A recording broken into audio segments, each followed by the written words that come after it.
Hello बच्चों, कैसे आप लोग। आज हम लोग एक नया चैप्टर को बनाने वाले क्लास 8 का, ठीक है। राशियों की तुलना, अध्याय 9 क्लास 8, ठीक है। इसको आज हम लोग सॉल्व करने वाले। तो सबसे पहले हम लोग समझेंगे कि राशियों की तुलना होता क्या है, ठीक है।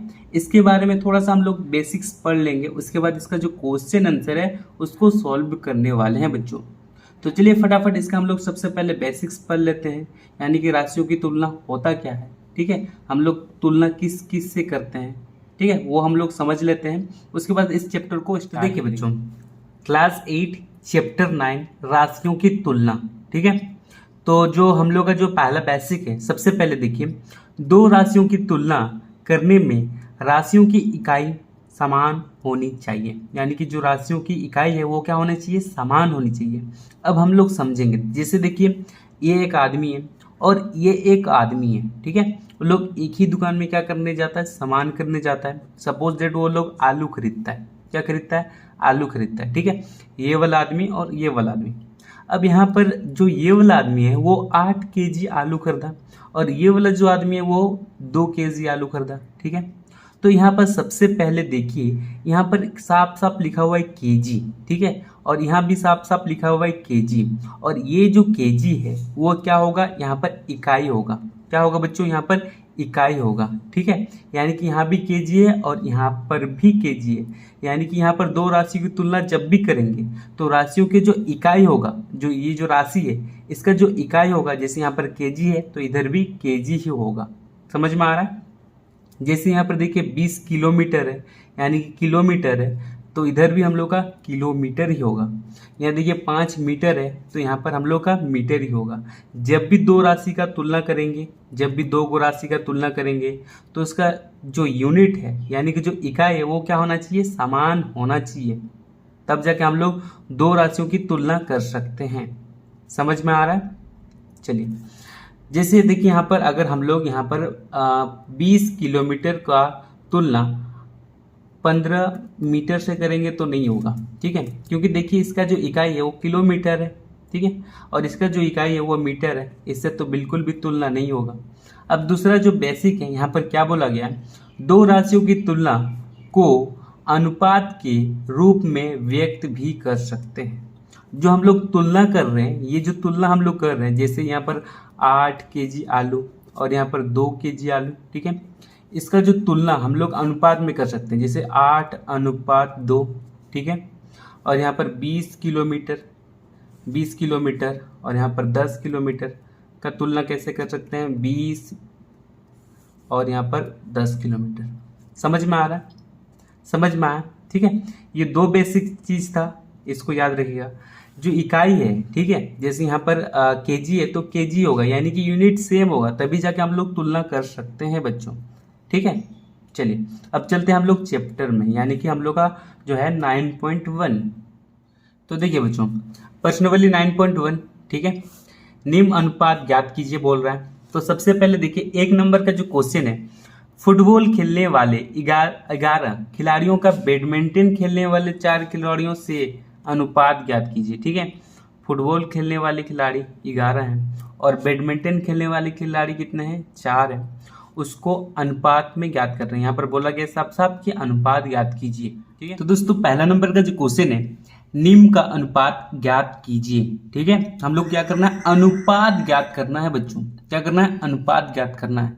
तो सबसे पहले देखिए पहला नंबर का जो क्वेश्चन है, फुटबॉल खेलने वाले 11 खिलाड़ियों का बैडमिंटन खेलने वाले 4 खिलाड़ियों से अनुपात ज्ञात कीजिए, ठीक है। तो सबसे पहले यहाँ पर हल लिखिए। अब इसके बाद यहाँ पर हम लोग जो फुटबॉल खेलने वाले कितना प्लेयर है, 11 प्लेयर है, यानी कि फुटबॉल खेलने वाले जो 11 खिलाड़ी हैं, ठीक है, और बैडमिंटन खेलने वाले कितने खिलाड़ी हैं, 4। उसके बीच में हम लोग क्या करना, अनुपात निकालना है। तो सबसे पहले यहाँ पर अनुपात लिखिए, बराबर का चिन्ह दीजिए, फुटबॉल खेलने वाले खिलाड़ियों की संख्या बटा बैडमिंटन खेलने वाले खिलाड़ियों की संख्या, ठीक है। तो यहाँ पर बराबर चिन्ह दीजिए इसके सीधे में। तो फुटबॉल कितना खिलाड़ी खेल रहा है, 11, ठीक है, और बैडमिंटन कितना खेल रहा है, 4। तो इसको हम लोग इस तरह से भी लिख सकते हैं, देखिए बच्चों, इस तरह से भी लिख सकते हैं 11:4, ठीक है। क्योंकि ये 11 और 4 किसी के टेबल में कटने वाला नहीं है, इसलिए इसको हम लोग शॉर्टकट लिख दिए 11/4 और इसका अनुपात में हम लोग इस तरह से लिख सकते हैं। तो ये हो गया हम लोग का आंसर पहला नंबर का। अब देखिए समझ में आया। दूसरे नंबर क्वेश्चन है 25 मिनट का 30 सेकंड से अनुपात ज्ञात करना है। तो सबसे पहले हल लिखिए, हल लिख लिए। तो देखिए इसमें करना क्या है, सबसे पहले देखिए यहाँ पर हम लोग देखेंगे इकाई यानी कि यूनिट। तो देखिए यहाँ पर मिनट में है और यहाँ पर सेकंड में है। हम बोले थे ना इंट्रोडक्शन में कि जो यूनिट है वो सेम सेम होना चाहिए, इधर भी मिनट है तो इधर भी मिनट होना चाहिए, तब जाके हम लोग अनुपात ज्ञात कर सकते हैं।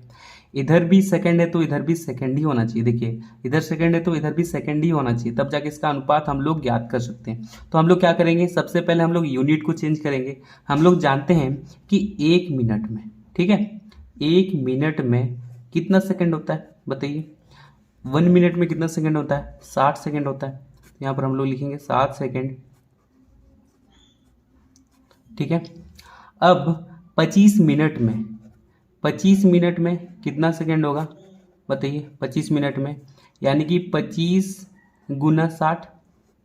अब इसको गुना नहीं करना है, इसको ऐसे ही रहने देना है, ठीक है बच्चों। अब इसके बाद हम लोग क्या करेंगे, अनुपात ज्ञात करेंगे। देखिए यहाँ पर अनुपात।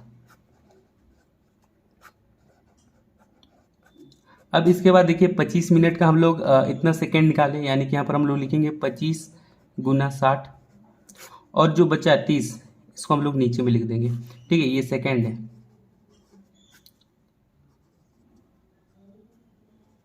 अब सबसे पहले देखिए अगर हम लोग 25 को 60 से गुना करते हैं तो हम लोग को पता चल जाएगा कि 25 मिनट में कितना सेकंड होता है। तो आप 25 को 60 से गुना कीजिए, अब देखिए कि कितना सेकंड होता है, ठीक है। हम इसको गुना नहीं करेंगे, अगर गुना करते हैं तो मैथ लंबा बन जाएगा, इसको शॉर्ट बनाना है। अब इसके बाद हम लोग ये जो 25 गुना 60 को यहाँ पर लिख दिए और ये जो 30 सेकेंड बचा था हम इसको नीचे में लिख दिए, ठीक है। अब इसके बाद 0 0 कैंसिल हो गया हुआ। अब 3 के टेबल में 6 आता है, कितना बार बोलने में, 2 बार बोलने में, एकदम आसानी से कट गया। यहाँ पर 25 और यहाँ पर गुना, यहाँ पर कुछ नहीं है मतलब 1 है, ठीक है। नीचे में कुछ नहीं है मतलब कितना है, 1 है। अब दोनों को गुना करेंगे, दोनों को गुना करेंगे तो यहाँ पर हो जाएगा 50। 25 को 2 से गुना करेंगे तो 50 और यहाँ पर 1, इसको हम लोग इस तरह से लिख सकते हैं 50/1, ठीक है। ये हो गया हम लोग का आंसर। समझ में आया किस तरह से बना। फटाफट इसको अपनी कॉपी में लिख लीजिए।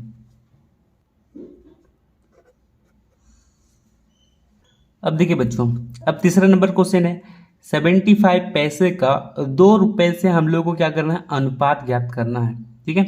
तो यहाँ पर हम लोग का तो यूनिट सेम से नहीं है, तो हम लोग क्या करेंगे, सबसे पहले यूनिट को सेम करेंगे, यानी कि इकाई को एकदम सेम करना है। तो हम लोग जानते हैं कि 1 रुपया, ठीक है, 1 रुपया बराबर कितना होता है, 100 पैसे होता है ना, 100 पैसे। तो बताइए 2 रुपया बराबर कितना होगा, 2 रुपया बराबर कितना होगा, यानी कि 2 गुना 100। तो यहाँ पर हो जाएगा हम लोग का कितना, 200 पैसे हो जाएगा, होगा ना। तो हम लोग का देखिए यूनिट सेम हुआ, पैसे पैसे, ठीक है। 1 रुपया बराबर 100 पैसे, यानी कि 2 रुपया बराबर कितना हो जाएगा, 200 पैसे। अब हम लोग अनुपात ज्ञात करेंगे, तो लिखिए यहाँ पर अनुपात। अनुपात अनुपात में हम लोग सबसे पहले वाला जो दिया हुआ है संख्या, इसको लिखेंगे 75 को, और जो हम लोग निकाले 200 को, ठीक है। अब दोनों को हम लोग कितना का टेबल से डिवाइड करेंगे, 5 का टेबल से डिवाइड करेंगे बच्चों। तो देखिए ये 75 है ना, तो 75 को हम लोग 5 का टेबल से डिवाइड करेंगे, तो यहाँ पर 5 × 5 = 2 5, यानी कि 15। अगर आप 5 का टेबल 15 बार बोलिएगा तो 75 आ जाएगा, और फिर यहाँ पर आपका 40 हो जाएगा, ठीक है। फिर से कटेगा, 15 और 40 किसका टेबल में आएगा बताइए, 5 का टेबल में आएगा। तो यहाँ पर हो जाएगा हम लोग का 3 और यहाँ पर हो जाएगा हम लोग का 8। तो यहाँ पर आ गया हम लोग का 3/8 को हम लोग किस तरह से लिख सकते हैं, 3:8 लिख सकते हैं। ये हो गया हम लोग का आंसर, क्योंकि हम लोग को अनुपात में लिखना है, ठीक है। ये हो गया हम लोग का आंसर। चलिए इसको भी फटाफट अपने कॉपी में नोट डाउन कर लीजिए। 4 नंबर क्वेश्चन है 20 पेंसिल का 3 दर्जन से पेंसिल से हम लोग को क्या करना है, अनुपात ज्ञात करना है। तो सबसे पहले हल लिखिए। तो हम लोग जानते हैं कि 1 दर्जन में, ठीक है, 1 दर्जन में कितना होता है, 1 दर्जन यानी कि 12 के इक्वल होता है, ठीक है। 1 दर्जन आप जब भी केला खरीदने जाते हैं दुकानदार साहब बोलते हैं कि 1 दर्जन केला दीजिए, ठीक है। वो कितना देता है केला? 12 को केला देता है। मतलब समझ जाइए कि 1 दर्जन में कितना को सामान मिलेगा? 12, यानी कि पेंसिल भी खरीदेगा तो कितना को मिलेगा? 12। तो 3 दर्जन में कितना पेंसिल मिलेगा? तो हम लोग यहाँ पर लिखेंगे 3 दर्जन, ठीक है। तो यहाँ पर लिखिए 3 दर्जन। 3 दर्जन इक्वल टू यहाँ पर 3 × 12 हो जाएगा, यानी कि कितना होगा? 36, ठीक है। 36 को क्या मिलेगा? पेंसिल मिलेगा बच्चों। अब इसके बाद हम लोग क्या करेंगे? अनुपात ज्ञात करेंगे। तो यहाँ पर सिंपल सा अनुपात लिखिए, अनुपात इक्वल टू, ठीक है, अनुपात इक्वल टू ये 20 पेंसिल लिखेंगे और ये टोटल 3 दर्जन का पेंसिल यानी कि 36। अब हम लोग किसका टेबल में काटेंगे बताइए? 4 का टेबल से काटते हैं, ठीक है। तो 4 5 जा 20 और 4 9 जा 36। तो यहाँ पर हम लोग का 5:9 ये हो गया हम लोग का आंसर, ठीक है। समझ में आ गया? इसको नोट कर लीजिए अपनी कॉपी में। दूसरा नंबर का क्वेश्चन है, झारखंड की गांव तथा शहरों की जनसंख्या का अनुपात 4:1 दिया हुआ है, ठीक है। तो हम लोग क्या करना है? प्रतिशत ज्ञात करना है। सबसे पहले हम लोग बुक में क्वेश्चन देख लेते हैं, ठीक है। दूसरे नंबर का अपने बुक है, निकालिए। दूसरा नंबर, निम्न अनुपातों के प्रत्येक पदों का प्रतिशत में बदलिए, ठीक है। क्या बदलना है? प्रतिशत में बदलना है। तो पहला नंबर का क्वेश्चन है, झारखंड के गांव तथा शहरों की जनसंख्या का जो अनुपात है वो 4:1 है। जो झारखंड का गांव का जो अनुपात है, जनसंख्या का जो अनुपात है वो 4 है और शहर का जनसंख्या का अनुपात कितना है? 1 है, ठीक है। चलिए इसको हम लोग फटाफट अपनी कॉपी में सॉल्व करते हैं। तो बच्चों सबसे पहले लिखिए गांव का अनुपात, ठीक है। लिखिए गांव का अनुपात,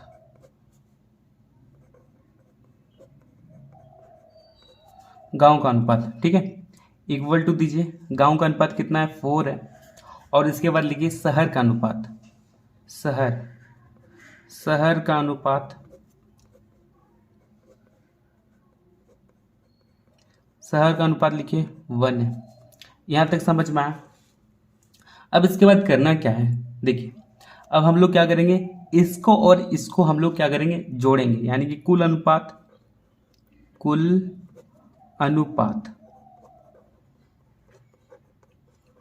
इक्वल टू 4 + 1 कितना हो जाएगा? 5 होगा ना। अब हम लोग क्या करेंगे? प्रतिशत निकालेंगे। तो सबसे पहला नंबर का बोला गया है कि गांव का अनुपात का प्रतिशत निकालिए। तो यहाँ पर लिखिए गांव का अनुपात, गांव का अनुपात का क्या निकालना है? परसेंटेज निकालना है, यानी कि प्रतिशत निकालना है। तो सबसे पहले देखिए गांव का अनुपात कितना है? 4 है, ठीक है। तो यहाँ पर हम लोग 4 लिखेंगे, सिंपल सा। और कुल अनुपात कितना है? 5 है, तो यहाँ पर 5 को लिख देंगे। इनटू हम लोग प्रतिशत में क्या करते हैं? 100 करते हैं ना बच्चों। अब 5 के टेबल में 100 कितना बार बोलने में आता है? तो हम लोग जानते हैं 20 बार बोलने में आता है, ठीक है। काटेंगे यानी कि डिवाइड करेंगे तो 20 आएगा। अब इसके बाद 4 को 20 से जब हम लोग गुना करेंगे तो देखिए यहाँ पर कितना होगा? 80%, यानी कि गांव का जो अनुपात है, गांव के अनुपात का प्रतिशत कितना है? 80%। अब हम लोग शहर का निकालने वाले, तो सेम टू सेम शहर का भी वैसे ही निकालेंगे।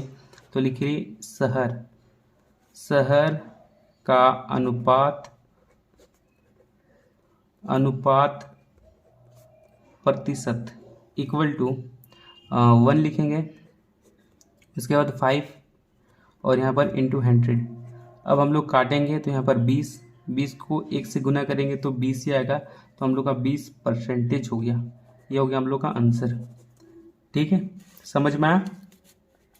इसको कॉपी में फटाफट अपने कॉपी में नोट डाउन कर लीजिए। अब देखिए बच्चों, अब दूसरा नंबर क्वेश्चन है, एक आयत की लंबाई तथा चौड़ाई का अनुपात साफ यहाँ पर दिया हुआ। एक आयत है, इसका जो लंबाई वो 3 है, ठीक है, और चौड़ाई का जो अनुपात है वो 2 है। तो इसमें करना क्या है? सबसे पहले यहाँ पर देखिए हल लिखिए, ठीक है, हल लिखिए। अब इसके बाद यहाँ पर लिखिए लंबाई, ठीक है, लंबाई लिखिए, लंबाई लिखिए। लंबाई हम लोग कितना, आयत का लंबाई कितना दिया हुआ है? 3 दिया हुआ है, तो यहाँ पर 3 लिखेंगे। और चौड़ाई कितना दिया हुआ है? देखिए बच्चों, चौड़ाई चौड़ाई कितना दिया हुआ है 2, तो यहाँ पर 2 लिखेंगे। यहाँ तक समझ में आया। अब इसके बाद हम लोग क्या लिखते हैं, कुल अनुपात, कुल अनुपात, कुल अनुपात इक्वल टू यहाँ पर 3 और 2 को जोड़ देंगे तो कितना होगा हम लोग का 5। ठीक है। अब इसके बाद हम लोग क्या करते हैं, परसेंटेज निकालते हैं ना। तो यहाँ पर लिखिए आयत की लंबाई का प्रतिशत, तो यहाँ पर लिखिए आयत की लंबाई, लंबाई का प्रतिशत, प्रतिशत। ठीक है। तो सबसे पहले देखिए आयत की लंबाई कितनी है, 3 है। अब हम लोग का कुल अनुपात कितना निकला 5, तो यहाँ पर हम लोग 5 लिखेंगे। फिर यहाँ पर हम लोग 100। ठीक है। अब इसको हम लोग काटेंगे तो यहाँ पर हम लोग का 20 आएगा। अब हम लोग 3 को 20 से गुना करेंगे तो कितना आएगा 60%। ठीक है। आयत की लंबाई का प्रतिशत कितना निकला 60%। अब दूसरा नंबर, हम लोग आयत की लंबाई तो निकाल ली, अब हम लोग आयत की चौड़ाई निकालने वाले हैं। ठीक है। तो लिखिए आयत की चौड़ाई का प्रतिशत, प्रतिशत इक्वल टू, देखिए यहाँ पर 2 होगा तो 2 लिखिए, और फिर इसके बाद हम लोग का 5 होगा, और इसके बाद यहाँ पर 100। अब काटिए, यहाँ पर 20 होगा, और यहाँ पर 2 गुना 20 यानी कि हो जाएगा यहाँ पर 40%। ठीक है। एक 60% और एक 40%। समझ में आ गया। फटाफट इसको अपनी कॉपी में लिख लीजिए बच्चों, फटाफट यहाँ से।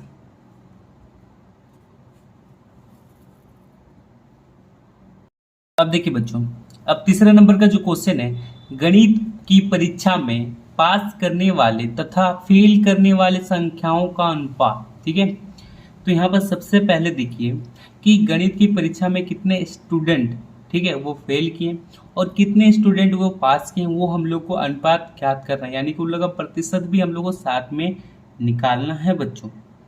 तो सबसे पहले यहाँ पर हल लिखिए। ठीक है। जैसे लिखते आ रहे हैं वैसे ही लिखना है। अब लिखिए गणित, गणित, गणित परीक्षा में, गणित परीक्षा में, ठीक है, गणित परीक्षा में पास करने वाले, पास करने वाले, करने वाले स्टूडेंट कितने हैं, गणित परीक्षा में पास करने वाले स्टूडेंट कितने हैं 7 है। ठीक है। और फेल करने वाले स्टूडेंट, फेल करने वाले स्टूडेंट कितने हैं, देखिए 3 है। ये कैसे पता चला, देखिए पास करने वाले 7 और फेल करने वाले 3। ठीक है। यहाँ तक समझ में आया। अब हम लोग क्या करेंगे, कुल अनुपात निकालेंगे, कुल अनुपात, कुल अनुपात। ठीक है। तो हम लोग क्या करेंगे 7 + 3 को जोड़ देंगे तो यहाँ पर हम लोग का 10 हो जाएगा। यहाँ तक समझ में आया। अब पहला नंबर लिखिए, पहला नंबर। ठीक है। गणित, गणित में पास करने वाले, करने वाले का प्रतिशत, यानी कि परसेंटेज, प्रतिशत। ठीक है। अब इसके बाद क्या करना है, सबसे पहले बराबर दीजिए। अब देखिए पास करने वाले कितने हैं, पास करने वाले कितने हैं 7 है, तो यहाँ पर 7, ठीक है 7। टोटल कितना है 10, तो यहाँ पर 10 लिखेंगे। इनटू हम लोग प्रतिशत जब भी निकालते हैं हम लोग क्या करते हैं, यहाँ पर 100 गुना करते हैं, यहाँ 0 और 0 कैंसिल, तो यहाँ पर हम लोग का बचा क्या 7 गुना 10 यानी कि हो जाएगा, बताइए 70%। ठीक है। पास करने वाले स्टूडेंट कितने हैं 70% है। अब हम लोग को देखना है कि फेल करने वाले, ठीक है, तो लिखिए यहाँ पर गणित, गणित में फेल करने वाले, करने वाले का प्रतिशत, प्रतिशत। तो यहाँ पर सबसे पहले लिखिए, फेल करने वाले कितने हैं, 3 है, तो यहाँ पर हम लोग 3 लिख देंगे।